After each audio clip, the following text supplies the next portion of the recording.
My second son and his partner got married a few years ago. I seem to have played their Cupid role without realizing it. I had a stroke about 15 years ago. It was the end of the year when I developed symptoms, so I was hospitalized about 10 days during the year-end and New Year holidays. I had almost no after effects. After leaving the hospital, I told my second son that the physiotherapists and speech therapists who took care of me were all wonderful, and despite their young age, they took pride in their work and worked energetically. At that time, my second son was in his third year of high school, and he had a vague idea of majoring in economics at college. But my story impressed him so much that he decided to become a physical therapist in the future. After a year of preparing for the entrance exams, he went on to college where he could qualify as a physical therapist. 5 years after my first stroke, I had my second one. It was worse than the first, and I was hospitalized for a month. Luckily, it was during the summer vacation period, so there was no trouble at work.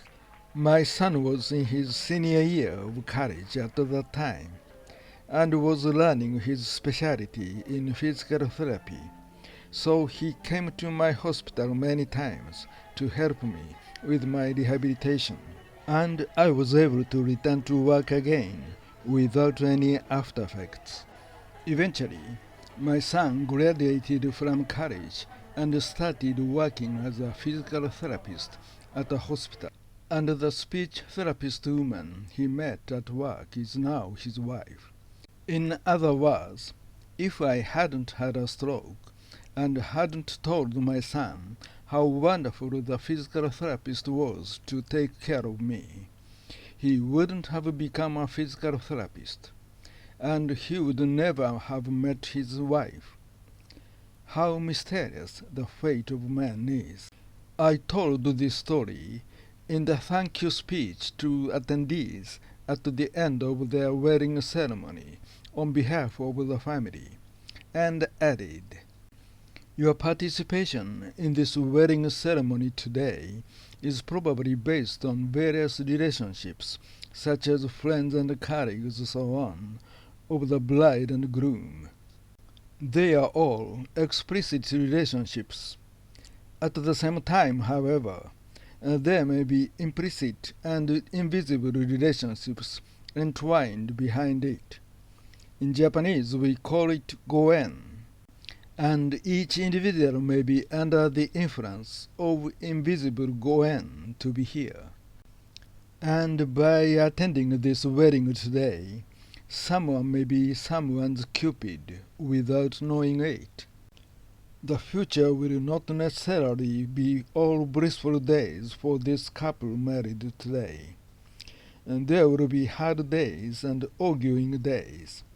But when that happens, I ask them to think about the mysterious invisible goen brought them together. I want them to remember that the two of them are here now, supported by the invisible connections and helps of many people. Thinking about this fact makes them both very humble. Insects and wind are necessary for the stamens and pistils to bind together and for the flowers to bloom. I would have been an insect for someone one day. You might have been the wind for me one day too. The gist of my speech was as a verb. Finally, I would like to explain a little bit about the word goen. Goen may be applicable to English words such as meeting, encountering, chance, condition, and relationship. However, the Japanese word goen does not just mean encounters and chances themselves.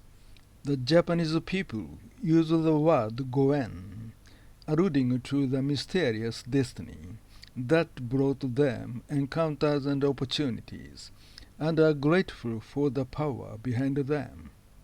In other words, we also value the background that makes encounters and opportunities possible.